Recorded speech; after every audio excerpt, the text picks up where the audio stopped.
Pemirsa, PT Media Properti Indonesia atau MPI menempuh jalur hukum untuk menyelesaikan sengketa pembangunan Gedung Indonesia 1 yang dilakukan oleh PT China Sonangol Media Investment atau CSMI. CSMI disebut melanggar Undang-Undang Korporasi dan Etika Bisnis karena mengingkari perjanjian kerjasama dengan investor minoritas yaitu PT MPI. PT CSMI merupakan perusahaan patungan antara PT MPI dengan China Sonangol Real Estate untuk proyek pembangunan Gedung Indonesia 1 di Jalan MH Tamrin, Jakarta Pusat. Proyek yang sudah dimulai sejak tahun 2015 tersebut kini mangkrak akibat kisruh internal dalam tubuh China Sonangol Real Estate selaku investor asing pemegang saham mayoritas. Akibat kisruh tersebut, kepemilikan saham MPI di CSMI yang awalnya disepakati 30% menjadi tidak jelas. MPI telah melaporkan perkara ini ke Polda Metro Jaya pada tanggal 15 Juli 2021. Proyek pengerjaan Gedung Indonesia 1 yang bernilai 8 triliun rupiah ini telah mencapai 70%. Gedung itu nantinya akan menerapkan konsep green building dengan teknologi ramah lingkungan. Terdiri atas 7 lantai basement, 58 lantai di North Tower, serta 57 lantai di South Tower.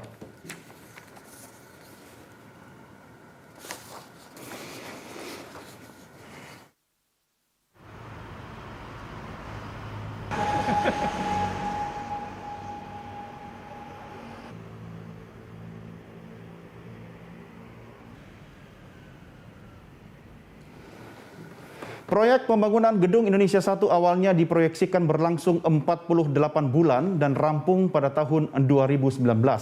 Namun hingga kini pengerjaannya belum selesai dan bahkan masih mangkrak. Apa yang sebenarnya terjadi dan apa yang menyebabkan terjadinya sengketa antara MPI dan CSMI? Kita langsung akan menanyakan kepada CEO Media Group Muhammad Mirdal Akib. Pak Mirdal, terima kasih, selamat bergabung di Prime Time. Apa kabar, Pak? Baik, Doni, alhamdulillah. Ya, Pak Mirdal, satu pertanyaan utama saya, Quo Vadis Gedung Indonesia 1, Pak Mirdal. Iya, sebenarnya ini urusan bisnis semata, administrasi bisnis semata, yang kemudian normal dialami semua pelaku bisnis. Komitmen, trust menjadi nomor satu, tapi kemudian di tengah jalan kemudian prinsipal berubah, komitmennya juga kemudian menjadi tidak jelas. Itu kira-kira sebagai pembuka. Ya, lalu kita tahu bahwa MPI sedang melakukan upaya hukum, Pak. Apakah komunikasi yang dilakukan sebelumnya memang sudah mengalami hambatan, kemudian akhirnya sampai menempuh jalur hukum, Pak Mirdal? Komunikasi kita sudah lakukan terus dari tahun 2017, 18 dan seterusnya. Bahkan dari tahun 2019 kami meminta agar pengurus segera diperpanjang karena segera habis masa berlaku kepengurusannya gitu. Tapi kemudian tidak ada respon dan sampai hari ini 1 tahun sudah kita lewati tanpa pengurus yang sah berdasarkan akte notaris dan yang mestinya berlaku di Undang-Undang Perseroan Republik Indonesia. Nah, itu dari sisi pengurus, belum lagi dari pengesahan saham yang mestinya kemudian juga dilakukan pengesahan. Ini yang kemudian karena terkatung-katung, padahal sebenarnya gedung ini harusnya bisa selesai dengan target yang bersama-sama sudah kita tentukan. Apalagi tadi sudah disampaikan, progresnya sudah sampai dengan 70%. Betul. Nah, sebenarnya Pak Mirdal, kalau kita telaah lebih jauh, kerangka kerjasama antara MPI dengan CSMI ini sebenarnya seperti apa sih, Pak? Sebenarnya, jadi gini, kami dengan China Sonangol awalnya memiliki visi yang sama. Ya. Yaitu bagaimana kemudian membangun Indonesia, ini bukan seperti klise, tapi betul-betul tahun 2014 niat kami seperti itu bersama-sama dengan prinsipal dari China Sonangol saat itu.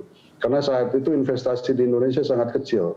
Dengan hadirnya Gedung Indonesia 1, kita harapkan itu menjadi simbol kebangkitan masuknya investasi asing ke Indonesia karena nilainya cukup signifikan. Ya. Lokasinya pun di lokasi yang prime. Kami juga memiliki kerjasama di beberapa proyek lain di wilayah Indonesia. Jadi ini proyek yang sebenarnya normal berjalan dalam institusi bisnis. Tetapi 1 tahun setelah itu kemudian prinsipalnya berganti. Nah, disinilah kemudian dimulai permasalahan yang ada gitu. Karena administrasinya belum selesai, semua kita selesaikan. Nah, itu kira-kira awal permasalahannya. Tapi jadi sebenarnya niat awalnya kita sama-sama pengen bagaimana agar bisa menyerap tenaga kerja sebanyak mungkin dan bisa memberikan simbol kepercayaan pihak asing kepada Indonesia. Iya, iya. Pak Mirdal, apakah akibat terjadinya restrukturisasi di perusahaan holding di China itu yang menjadi alasan utama kemudian munculnya masalah ini, Pak? Apakah tidak ada cara lain yang bisa dilakukan ditempuh sehingga tidak perlu maju ke meja hijau? Sementara kan sebenarnya kalau terjadi restrukturisasi pada perusahaan atau korporasi tidak memengaruhi perikatan kerjasama, Pak Mirdal. Bagaimana ini? Justru itu yang kami pertanyakan. Mestinya perubahan prinsipal, perubahan organisasi itu tidak akan mempengaruhi perjanjian kerjasama atau komitmen apapun yang sudah terjadi. Tetapi faktanya adalah begitu prinsipal berubah, komitmen yang sudah disepakati itu tidak dijalankan hingga hari ini gitu. Dan yang kedua faktor demografi. Headquarter China Sonangol Real Estate itu adalah di Singapura dan holdingnya ada di Hong Kong. Kami sudah mencoba berkomunikasi melalui surat, melalui pertemuan meeting dengan secara online dan seterusnya. Tetapi kemudian CSRE terus menghindar, terus kemudian juga mencoba mengingkari baik kewajiban-kewajiban komitmen sebelumnya dengan dalih dan yang menurut kami tidak ada di dalam kesepakatan kita gitu. Nah ini yang kemudian karena sudah tidak ada kata sepakat, saya pikir kita perlu lapor ke pihak di mana tempat bisnis kita berada, yaitu di wilayah Kesatuan Republik Indonesia. Ya, artinya Pak Mirdal, Anda dengan jelas dan terang benderang melihat adanya itikat tidak baik dan tidak adanya upaya secara positif untuk menyelesaikan masalah ini dari pihak CSRE gitu ya Pak ya. Nah, seandainya kalau proyek ini kemudian dituntut pilot, bagaimana nih yang terjadi Pak Mirdal? Ini juga sangat kita sayangkan karena seperti tadi disampaikan, begitu banyak corporate action yang dilakukan oleh pihak CSRE yang kemudian tidak melibatkan pemegang saham yang lainnya, yaitu Media Properti Indonesia. Lazimnya dalam usaha joint venture, dalam usaha bersama, pemegang saham yang lainnya mestinya dikomunikasikan, bahkan diajak untuk kemudian mencari jalan keluar bersama. Apalagi Media Properti Indonesia adalah mitra lokal yang tahu betul bagaimana karakter bisnis di Indonesia. Jadi, bahkan begitu dilaporkan ke PKPU menjadi masalah, kami pun tahunya dari media massa, bukan dari mitra kami gitu. Ini yang sangat kami sayangkan. Karena kemudian yang menghadapi permasalahan PKPU di sini juga adalah kami sebagai mitra lokal. Bukan China Nasional yang headquarter-nya tidak ada di Indonesia. Ya. Dan bahkan mayoritas dari kita tahu seakan-akan bahwa yang menyebabkan kemacetan atau yang macet itu adalah Media Properti Indonesia, bukan China National Media Investment. Nah, kisru ini semuanya akan terus berulang selama tidak ada komunikasi yang coba dilakukan dengan pemegang saham lainnya. Ini yang sangat kita sayangkan, karena ini kan sebenarnya praktek governance yang normal dalam bisnis yang biasa terjadi. Ya, artinya MPI sebagai bagian dari media group lah yang akan dalam tanda petik menerima dampak negatifnya dari masyarakat. Termasuk mungkin investor-investor lain yang akan menanamkan modalnya di tanah air kita. Pak Mirdal, upaya hukum ini apakah satu-satunya cara yang memang sedang Anda tempuh dengan pihak CSRE ini, Pak? Kami seperti saya sampaikan, kita sudah melakukan dialog juga cukup panjang. Kita juga sudah melakukan korespondensi. Beberapa surat juga kami kirimkan, tapi responnya kurang memadai. Kami belum melihat ada itikat baik. Sambil ini berjalan, kami juga mencoba untuk mencoba terus komunikasi yang ideal dengan pihak CSRE. Tetapi kami juga pengen tahu siapa sebenarnya, apa sebenarnya penyebab sehingga kemudian gedung ini satu mangkrak, yang kedua administrasi dari komitmen-komitmen sebelumnya tidak direalisasikan itu. Ya. Nah ini yang kami pengen tahu betul-betul apa sebabnya agar kita bisa dapat solusinya. Dan kemudian kita melanjutkan gedung ini kembali sampai selesai. Ya, Pak Mirdal, dari kepemilikan saham 30% turun jadi 10% dan sekarang tinggal 1%, itu adalah respon dari CSMI atau CSRI. Nah, Anda mungkin punya pandangan tersendiri, jangan-jangan saham yang tadinya milik Anda itu kemudian dialihkan ke pengusaha lain yang juga mungkin lokal Indonesia, Pak? Ini yang juga kami dapatkan informasinya, lagi-lagi dari pihak lain, bukan dari pihak mitra kami. Selayaknya akuisisi saham atau apapun, penerbitan bond atau dan lain-lain corporate action lainnya, selayaknya diberitahu atau dikomunikasikan dengan kami. Ini yang betul-betul kalau itu benar kita sayangkan, dan saya harap sebaiknya tidak terjadi dulu corporate action apapun karena